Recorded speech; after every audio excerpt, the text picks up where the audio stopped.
começar, onde procurar tratamento.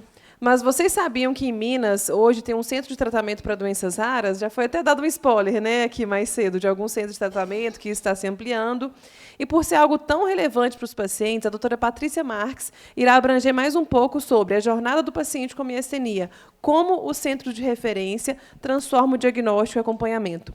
A doutora Patrícia é neurologista pelo Hospital das Clínicas Samuel Líbano, Fellowship, é isso assim que fala? Fellow em Doenças Neuromusculares pela Unifesp, mestranda em Neurociências pela Unifesp, atualmente subinvestigadora em Pesquisa Clínica em São Paulo, na PSEG, docente de residência de Neurologia do Hospital das Clínicas Samuel Líbano e faz parte também do Ambulatório de Doenças Raras de Neurologia e Neuromuscular do HCSL. SL é onde? É o Samuel Libânio, Ah, de Pouso tá. Alegre. Samuel Libânio, de Pouso Alegre. Esse povo estuda demais, né, gente? Aí tá vendo os estudantes de medicina aí. Doutora Patrícia, muito obrigada, né? A doutora Patrícia, até que eu já tinha te visto, se não me engano, no evento, na Câmara Municipal aqui de Belo Horizonte. Né? E foi muito bom a gente ter se encontrado aí por meio do Instagram, você e a Kênia conversaram para que você estivesse aqui hoje, porque eu vejo que uma das dúvidas muito grandes do paciente é onde se tratar, como chegar no centro de referência. Inclusive, tem uma pergunta aqui para cima que foi até sobre isso. Então, muito obrigada pela sua presença, a palavra é toda sua. E depois da palestra dela, gente, a gente tem outro coffee break. Bom, primeiro eu queria agradecer ao convite, né? Espero poder contribuir, espero, assim, a gente está quase no final, espero que não fique uma palestra muito densa, mas acho que é muito relevante. Então, ela já introduziu aqui, eu atualmente trabalho metade da semana em Pouso Alegre e a outra metade em São Paulo. Pouso Alegre, para quem não sabe, que é longe daqui, é no sul de Minas, quase extremo sul de Minas Gerais, muito perto de São Paulo. E a mim coube trazer aqui sobre a jornada do paciente com miastenia, como é que ela pode ser beneficiada se for feita dentro de um centro de referência em doenças raras. E aí, a gente chega... Onde que eu passo? Pronto. E aí a gente chega em uma necessidade de definir onde que a miastenia ela se enquadra, né? Tanto a miastenia graves quanto a congênita, como o doutor Eduardo já falou bem antes. Então, a miastenia, tanto a graves quanto a congênita, ela está dentro dos grupos de doenças raras. O que é uma doença rara? É aquela que acontece com uma frequência populacional de mais ou menos 65 a cada 100 mil. Então, em cada 100 mil pessoas, 65 teriam lá a miastenia graves, né? Essa frequência para miastenia graves. E aí, quando a gente pensa em miastenia, a gente imagina que ela é uma doença e que ela tem suas peculiaridades. E que essas doenças com peculiaridades, elas, por ter uma baixa prevalência, pouca gente vai conhecer sobre ela. E é aí que um centro de referência pode trazer algum benefício diferenciado para o paciente. Se a gente for pensar nas doenças raras em grupo, né, existem mais de 6 mil doenças raras, elas têm uma frequência individualmente pequena, baixa, mas quando você olha todas elas, você tem cerca de 300 milhões de pessoas no mundo com uma doença rara. Então, é um grupo de pessoas muito grandes. 70% das vezes as doenças raras são genéticas e 30% vão ser aí adquiridas. E quando a gente reconhece essas doenças precocemente, a gente intervém mais rápido, a gente garante uma qualidade de vida e evita aí um dano secundário na vida dessa pessoa. Se a gente for pensar na miastenia graves, que aqui eu vou me ater de aprofundar, porque foi muito bem explorado mais cedo, mas se a gente for pensar na miastenia graves, a gente tem incidência é o número de casos novos. A gente tem uma incidência de 4 até 30 por milhão de pessoas. Então, é uma incidência pequena, né? Vamos por 30 pessoas, mas na Europa, onde acreditam que tenha um pouco maior prevalência e incidência também. E quando eu penso em prevalência, é o número de pessoas, de casos novos e casos conhecidos. Então, a gente tem mais ou menos 180 pessoas com miastenia graves em 1 milhão de pessoas. Parece pouco, né? Mas aí eu quero trazer um dado interessante. Minas Gerais tem 21 milhões de cidadãos. Então, se a gente for pensar em Minas Gerais, a gente vai ter aí cerca de 4 mil pessoas vivendo com miastenia graves. É muita coisa, é muita gente. Então, a gente precisa desse olhar. Se a gente for pensar aí, mais ou menos populacionalmente falando, teriam cerca de 30 mil pessoas vivendo com miastenia graves no Brasil. Então, é bastante gente. Já foi bem explorado que ela tem uma incidência, né, ela começa em alguns grupos de faixa etária diferente, então, na mulher jovem é mais comum, depois da fase aí do idoso começa a ser mais comum de apresentar em homens, e parece ter um pouquinho mais de prevalência em pessoas de descendência africana. E aí, diante dessa história toda de que é uma doença rara, não vai ser todo médico que vai conhecer, não vai ser todo fisioterapeuta que vai ter ouvido falar sobre ela, nasceu aí, né, colocando ela enquanto grupo de doença rara, nasceu aí a Política Nacional de Atenção Integral às Pessoas com Doenças Raras. Essa política foi lá de 2014, onde se começou a pensar, bom, então, se eu tenho um país dessa extensão, eu preciso começar a organizar para que as pessoas tenham aí entendimento dos direitos delas, para que elas tenham entendimento de onde elas vão buscar um tratamento, e também, obviamente, no fim disso, garantir inclusão, acessibilidade e tratamento para as pessoas com doenças raras. Bem, o modelo proposto é tentar encaixar essa doença rara em todos os níveis de saúde. Então, lá para as pessoas que estão tratando doenças crônicas, para garantir o acesso das pessoas com deficiência, para garantir que elas tenham acesso à urgência, emergência, quando elas tiverem uma crise miastênica, e também para gerar um acesso à atenção psicossocial e lembrar também do que foi muito conversado hoje, que ela também está incluída nas gestantes, nas crianças, então ela vai lá até dentro da Rede Cegonha.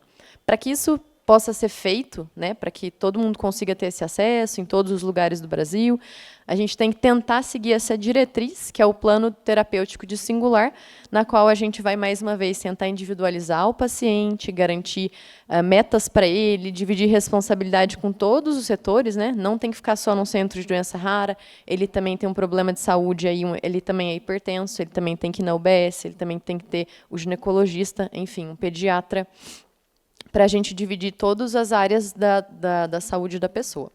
Para isso, a gente tem que tentar reduzir os sintomas, as complicações, impedir a progressão e agravamento da doença. E, no Brasil, a gente utiliza o PCDT. O que é o PCDT?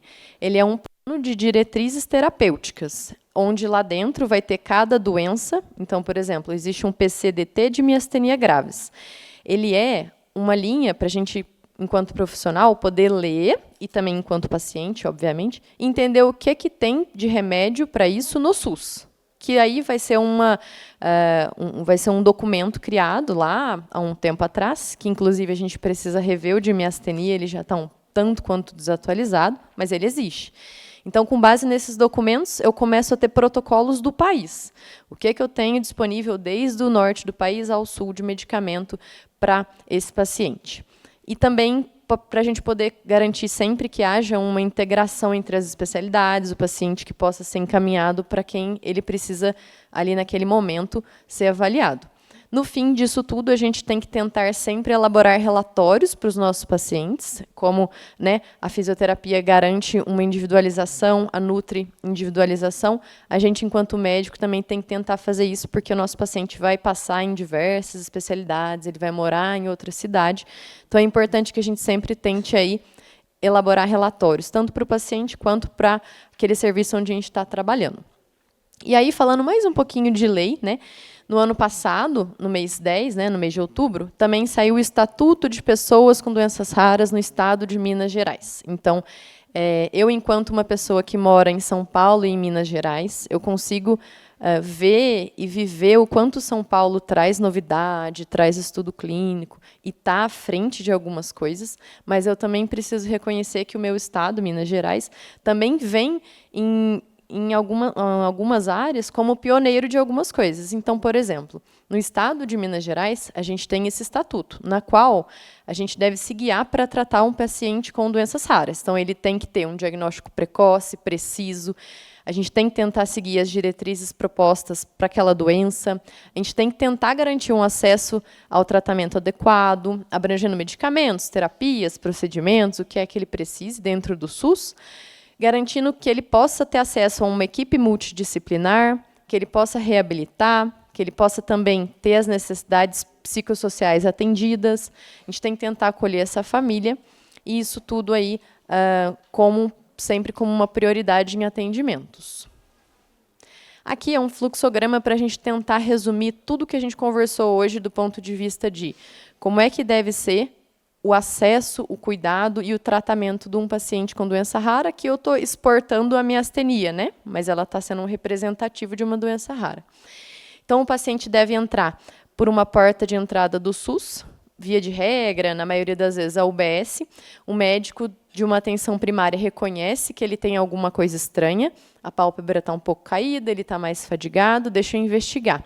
Vai existir um recurso limitado numa unidade básica, e aí ele vai reconhecer, bom, preciso encaminhar esse paciente. Como é que eu faço para encaminhá-lo?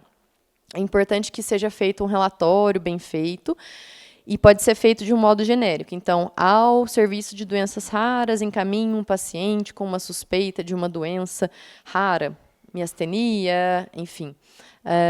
E é importante que seja enviado, nesse momento, o maior número de exames possíveis, né? Então, o maior número de dados daquele paciente para o serviço que vai receber, entender em que pé que está a situação.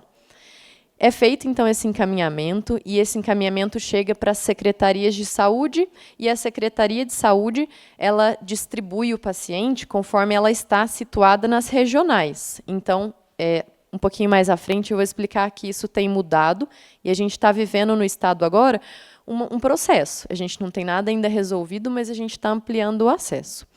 Ok, o paciente chegou num serviço terciário, num serviço de doenças raras, ali ele vai ser acolhido, de preferência, por uma equipe multidisciplinar, que vai ser composta aí, por vários profissionais, para que possa recebê-lo, acolhê-lo, orientar sobre esse diagnóstico e conduzi-lo.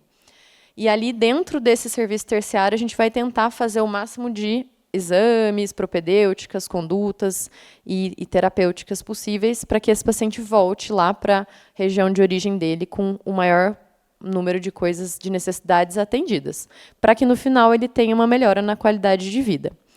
Isso daqui é só um lembrete, né? Que a gente nem precisa falar, porque hoje foi muito trabalhado, sobre as necessidades de assistência desses pacientes. Então, eles vão ter necessidades, desde ali, precisar de um atendimento rápido. Um paciente com miastenia não pode esperar 1 ano para passar num neurologista. Isso é um problema que existe no país inteiro. Então, isso precisa ser agilizado. Ele precisa chegar em um local onde entendam o que é miastenia, onde tenham algum exame disponível para dar essa resposta, e também precisa que os cuidadores estejam envolvidos, estejam sendo acolhidos, as informações sejam claras, as decisões compartilhadas, e que haja aí atenção a cada demanda individual do paciente. Aqui é, mais uma vez, para a gente relembrar que esse paciente de doenças raras, ele vai estar também numa UBS tratando uma hipertensão, ele pode ter um infarto agudo do miocárdio, então ele tem que estar inserido nessa roda, né? Então, eu tenho que ter, em todos os níveis de saúde, uma atenção para isso. Ele tem que ser recebido em todos os níveis de saúde. E aqui, como que eu uso aquele apontador? Isso. Aqui chega uma parte importante aqui da nossa discussão. Minas Gerais tem 850 cidades. Tem 20 milhões de pessoas, tem 500 mil quilômetros. É equivalente à França. É um estado gigantesco, é um estado do tamanho de um país. Então, aqui, mais ou menos aqui, é que a imagem, de fato, ficou pequena. Mais ou menos aqui está Belo Horizonte. Mais ou menos aqui está Juiz de Fora.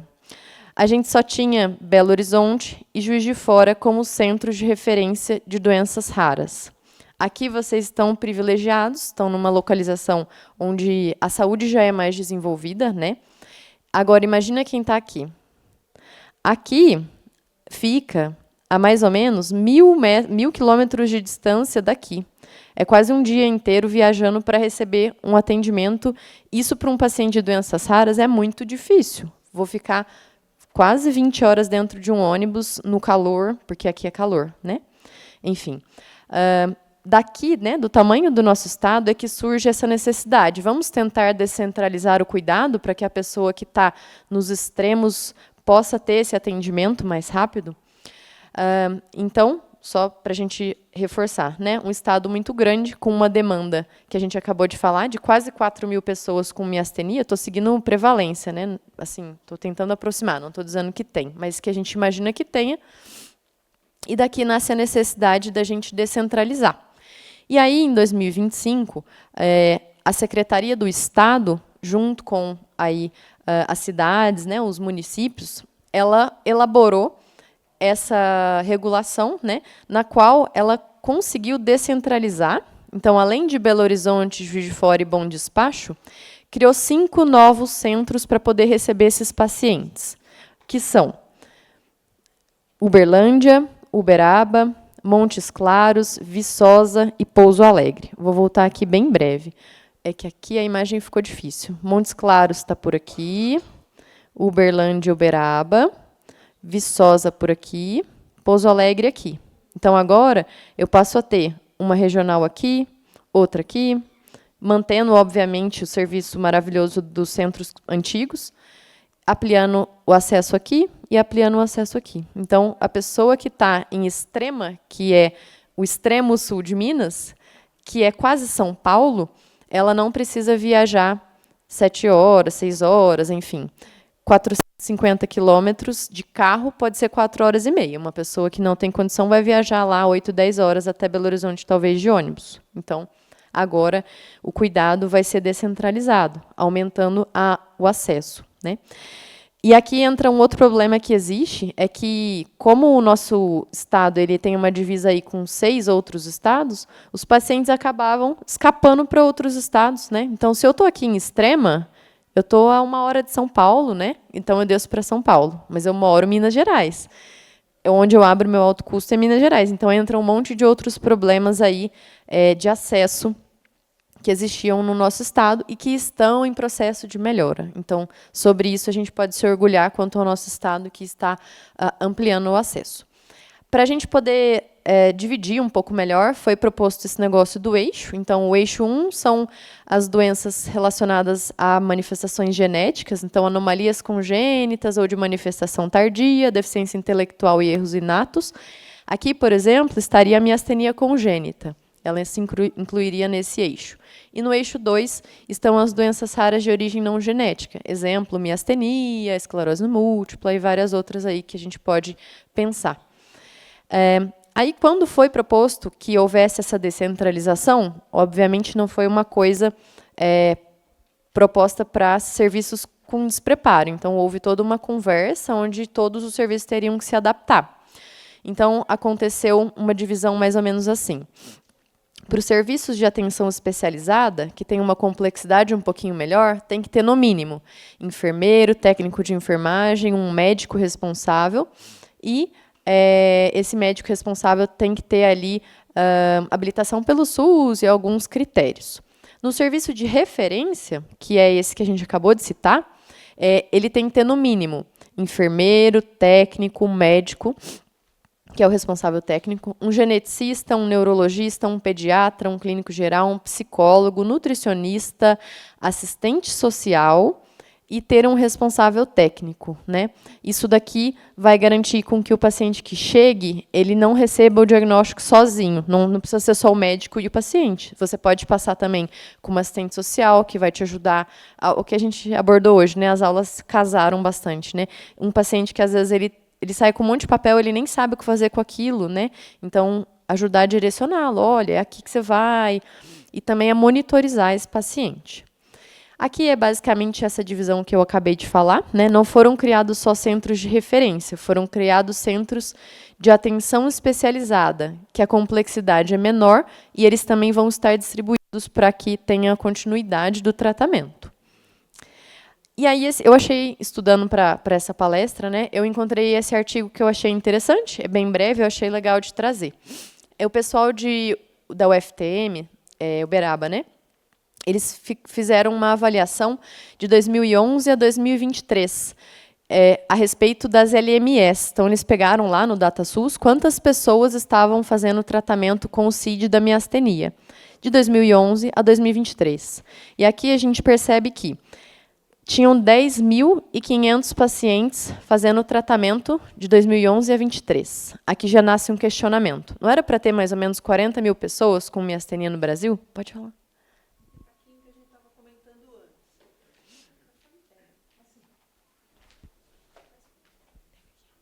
Só para, assim, não me metendo muito, só para dar uma explicada, o grande problema do paciente miastênico é que ele toma muita medicação que não é para a miastenia.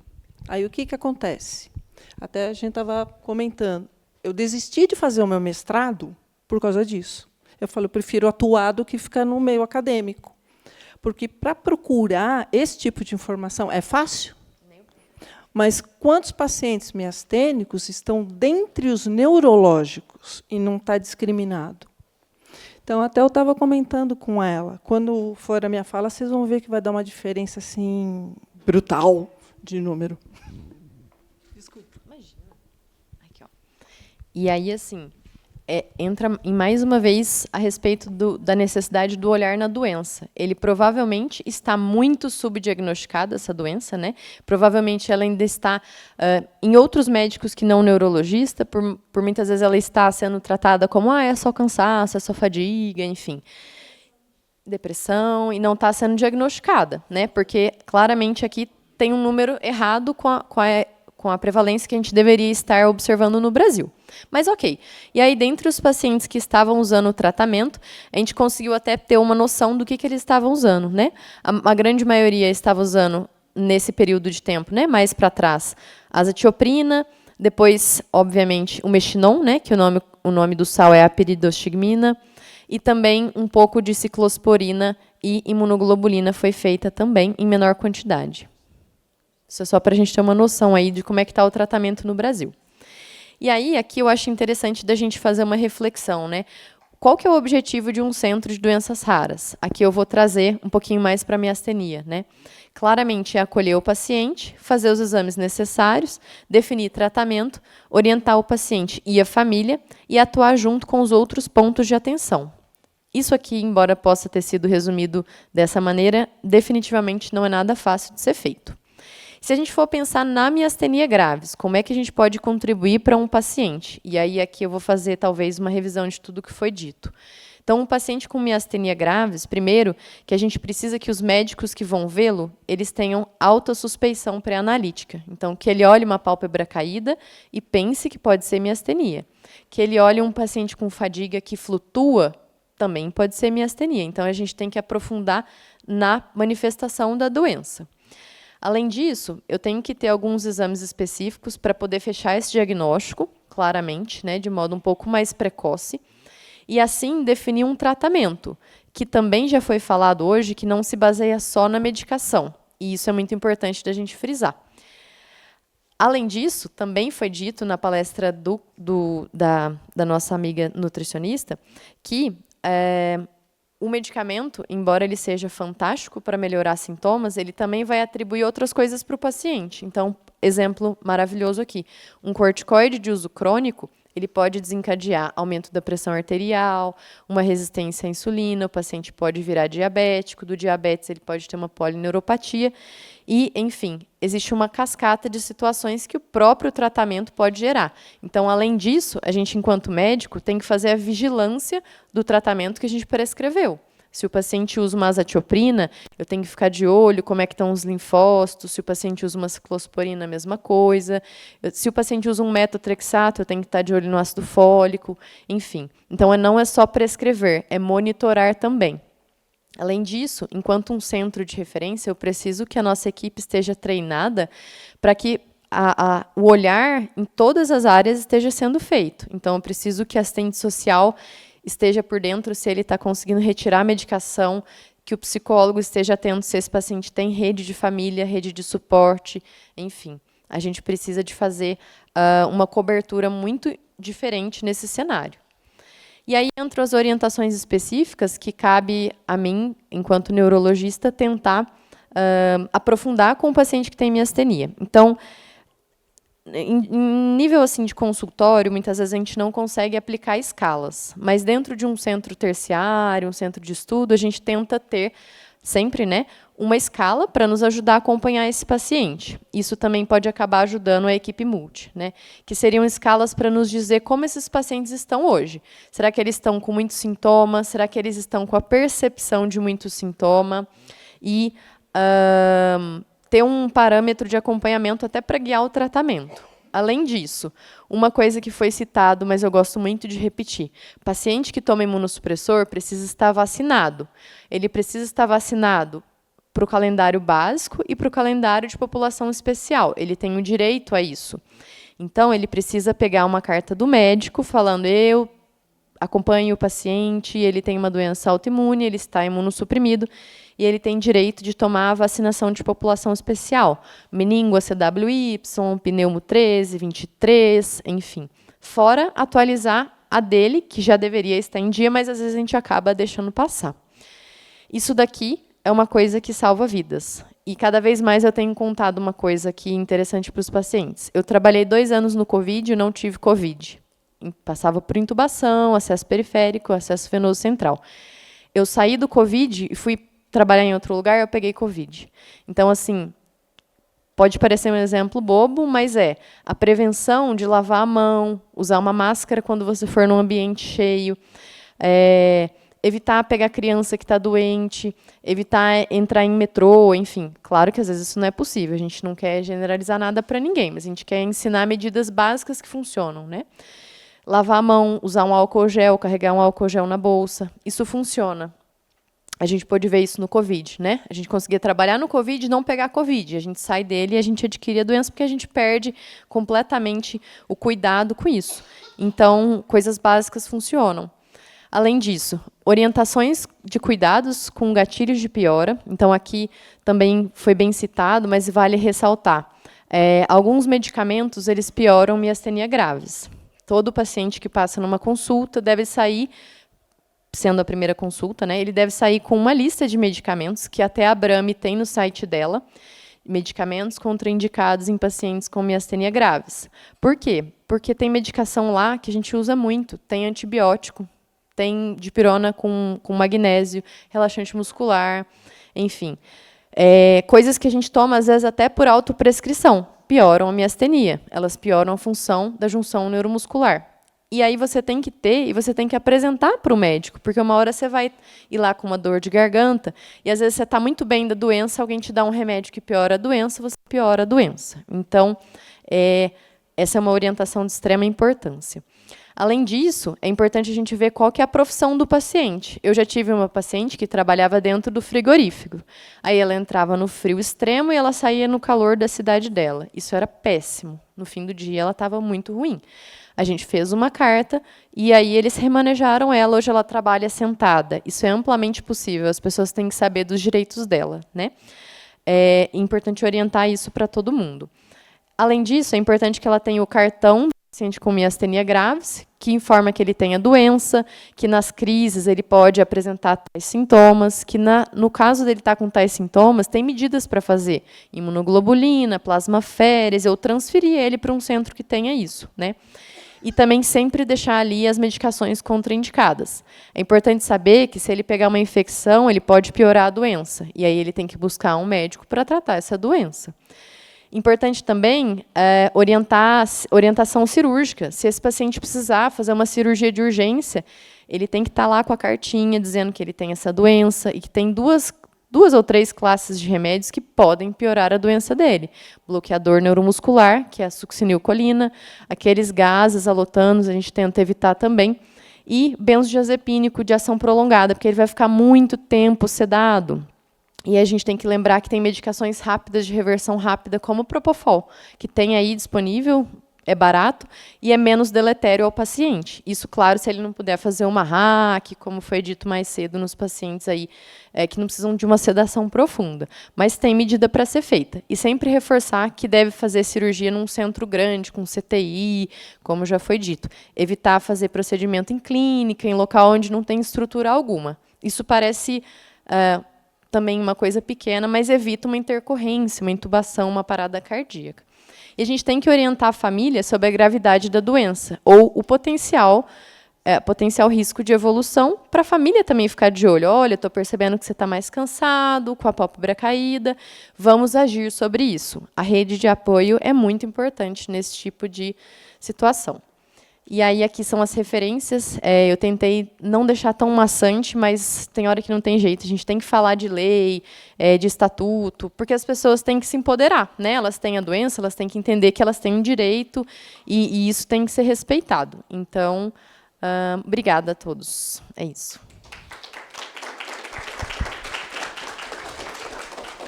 Doutora Patrícia, muito obrigada. É excelente, né, a gente saber que esses centros de referência estão se ampliando em em Minas. Como você mesmo disse, Minas é um estado que é mais do que muitos países, né, maior do que muitos países, então é muito importante essa disseminação assim no estado, porque as pessoas, por exemplo, eu mesmo sou do interior de Minas, moro em Belo Horizonte já tem mais de 12 anos, mas enfim, eu tive o diagnóstico aqui, inclusive, no Hospital das Clínicas de Belo Horizonte, mas a gente sabe como é que é, vem em carro de prefeitura, sai 5 horas da manhã, fica até 5 horas da tarde, porque tem que esperar outros pacientes. É uma rotina muito sofrida para os pacientes, né? E agora, com esses centros regionalizados, com certeza isso vai facilitar muito o acesso para os pacientes. Isso é muito bom. E aí, uma pergunta que foi enviada de manhã, mas eu deixei ela para fazer para você, que a Vitória Mendes, ela perguntou para pacientes que estão em Pouso Alegre, como fazer a transferência para a equipe especializada, para esse centro de referência que você mencionou aqui para a gente. Bom, perfeito. Primeiro, eu queria só... bom, não deu tempo de falar, mas, enfim, o processo de descentralização ele tem sido feito lento e gradual. Por quê? Porque tem vários pacientes lá de Pouso Alegre que eles estavam tratando em Juiz de Fora, tem pacientes de Montes Claros que estavam em Belo Horizonte. E aí, houve essa conversa em que as coisas iam serem feitas de modo lento e gradual. Então, exemplo, um paciente que é lá do sul de Minas, mas está tratando em Belo Horizonte, ele vai ser consultado. Você deseja ser tratado mais perto da sua região? Sim, claro, para mim vai ser ótimo. Então, aos poucos, os pacientes vão sendo contrarreferenciados. Ok, esse é um ponto. Agora, o paciente que não está passando ainda num centro e ele percebe que ele precisa, a recomendação é a seguinte: pedir para um médico, pode ser até um médico que o acompanha, mas que esse médico faça um encaminhamento aos centros de doenças raras. Encaminhe o paciente, médico do SUS de preferência, né? Ou então ele pegar esse encaminhamento e levar na UBS mais próxima. Isso já serve. Pede para transcrever. Exato, que aí ele vai ser colocado dentro de um sistema. Então, a recomendação é, ao centro de doenças raras, encaminhe o paciente, tal, com a suspeita de tal diagnóstico, precisa de acompanhamento e conduta. E aí o médico da UBS, né, a porta de entrada da atenção primária, vai colocar ele num sistema no qual ele vai ser regulado para esses centros. Então, na região de Pouso Alegre, vai ser para lá. Se ele estiver no norte do país, vai para Montes Claros. E, assim, aos poucos, esse fluxo vai sendo organizado.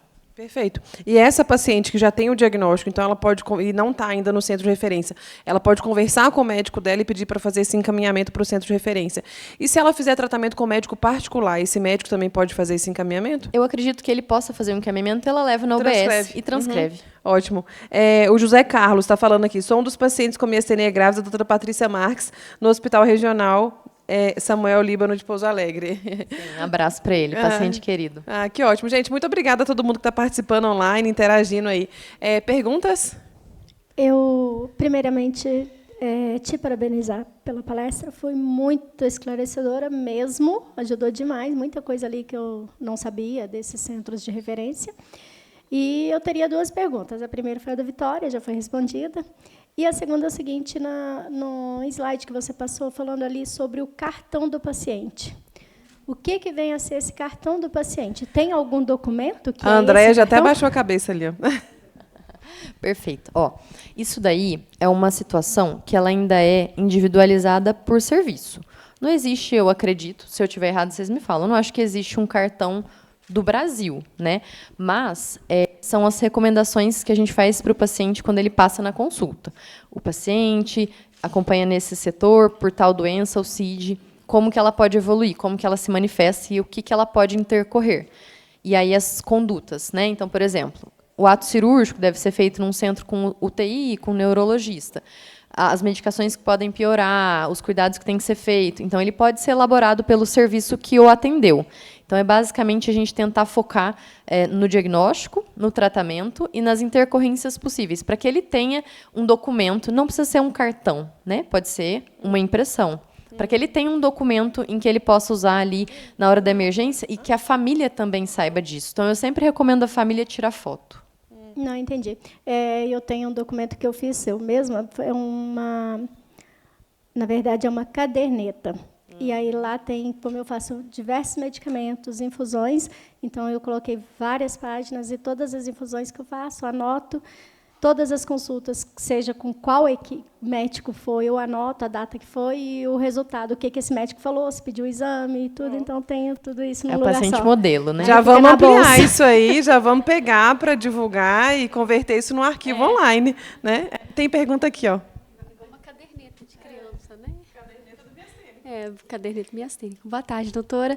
Minha dúvida é quando a senhora menciona ali sobre a vacinação. Que ali será uma vacinação especial, como a senhora disse, né? Porque tem... não são todas as vacinas que são indicadas para imunossuprimidos, não é isso mesmo? Perfeito. Então, essa vacinação de população especial, ela segue aquele padrão do imunossuprimido. Como até foi dito mais cedo, é importante evitar as vacinas de vírus vivos ou atenuados, né? Febre amarela, dengue, essas podem causar doença, né? Tem um potencial de causar sintomas, porque o paciente tem ali o seu sistema imunológico em stand-by, vamos dizer assim.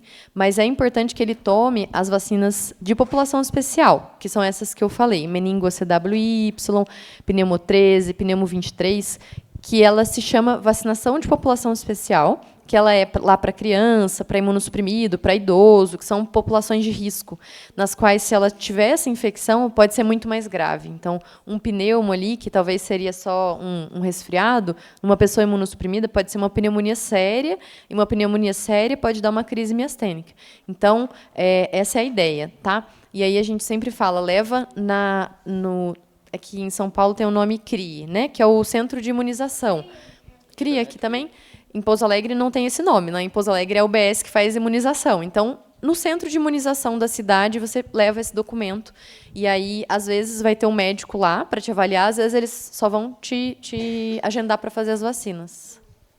Perfeito. Tem mais uma pergunta, gente. Aí a gente vai fechar com as perguntas para a gente ir para o coffee break, que depois do coffee break a gente tem as últimas palestras, tá? Mas tem mais uma pergunta. Tá, em relação a vacinas, tá? Vamos pensar, está indo para fora do país e precisa de fazer algumas vacinações. E entre essas, uma vacina que é contraindicada. Uhum. Existe protocolo aqui no Brasil que, vamos dizer assim, que intervém Que dispensa essa vacinação?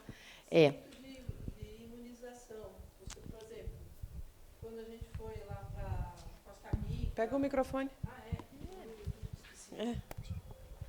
Então, para quem, por exemplo, vai viajar para o exterior e precisa tomar vacina da febre amarela, que inclusive está no Ministério, que para miastênico é contraindicado, é só ir lá, você vai receber uma carta dizendo que se você não pode ser vacinado. Perfeito. Muito obrigado. Imagina. Então, ótimo, gente. Doutora Patrícia, muito obrigada. Cláudia, por favor, faça a gentileza de entregar a nossa singela lembrancinha para a doutora Patrícia. Muito obrigada, doutora Patrícia. Foi uma explanação excelente.